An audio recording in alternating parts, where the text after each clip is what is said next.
we'll get to everyone. Yeah, Senator McKinney, first I want to just say to you, I think you did an absolutely fantastic job in light of the tragedy at Sandy Hook. That was a difficult thing, and you handled yourself very well, and I think that was very tough for you to do, and I just want to thank you for doing the things you did there. Secondly, and I asked this last time at a town meeting, on the pension issue.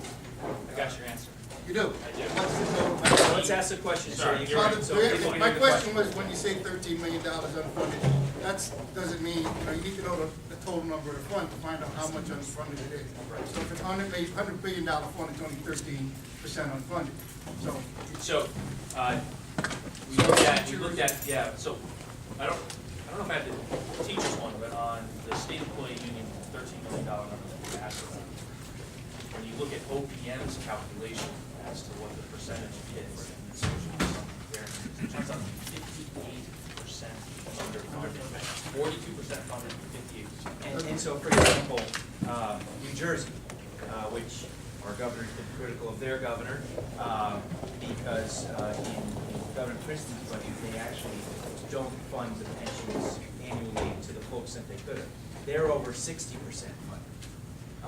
And so I think if you look at the 50 states at 42%, we're near the bottom, definitely in the bottom 5, Illinois, Connecticut, in terms of the percentage of our pension that's funded, which is why, again, California, you're talking about huge numbers, because California is so big, Connecticut's smaller, the percentage is key.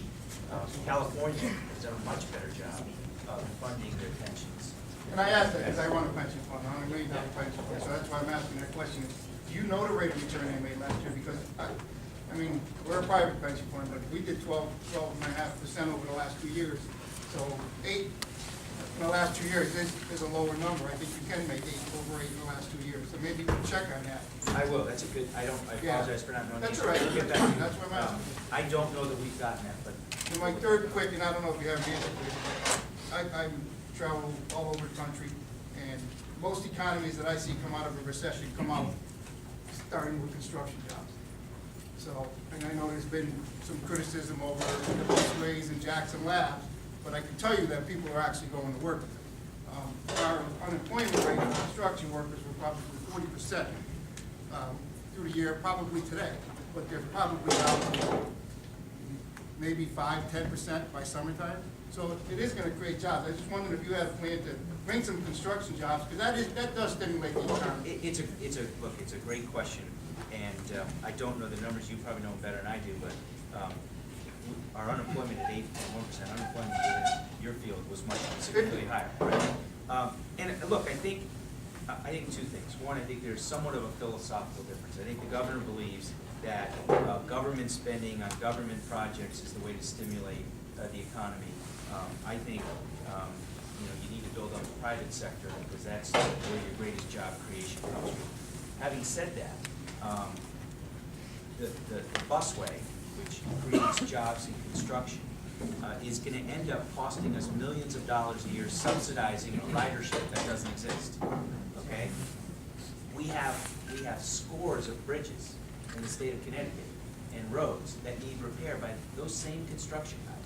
So I think instead of the big fancy projects, which I think this governor tends to like, we need to stick to the basic, fix our roads and bridges, and get guys working. I want to fix them all. I'm in that business. So I agree with you there, but I wasn't just meant for you. I actually said it the other night too. I think the busway remains to be seen. I mean, we can be critical of it, but I think we have to wait and see how it comes out. I mean, we just read a couple of weeks ago that Bristol could benefit from it, and then CCSU is going to benefit from that busway. So I'm not going to sit here and say they're wrong, they're right. No, but let's wait and see what happens. I think I would say to you, the bottom line is, I think if we had been in charge, you would have seen a lot of guys going to work fixing those roads and bridges, maybe not the busway. Whether it works or not, hey, look, at the end of the day, we'd all probably hope that we're wrong, because if we're right, we're saddled with a huge financial boondoggle that's going to cost us lots of money. 3 of my last 5 years of 50% unemployment were under the Rudd administration. Yeah. So it wasn't just this One of the things I administration. just want to say to you, we'll move off this topic, but you probably saw the article I wrote in today. Basically, it's a matter, the governor's very good about saying priorities. What are your priorities? Well, his priority always has been, we're going to maximize federal dollars. Whenever we get a chance, we're gonna do that. Okay, and that was one of the justifications for the bus route. It was a justification for doing the hospitals, putting the tax on hospitals. And the state benefited from it, not the hospitals, the state did. Okay, and now we're gonna take $550 million to reduce the spending for the hospitals, but we're not gonna take the federal funds. That's inconsistent, that makes no sense at all, especially as the hospitals are such a critical part of our health care that we all need. So, you know, in setting the priorities, we have to be clear, we have to be clear, and we have to be consistent, but we also have to be smart so we don't take on additional debt.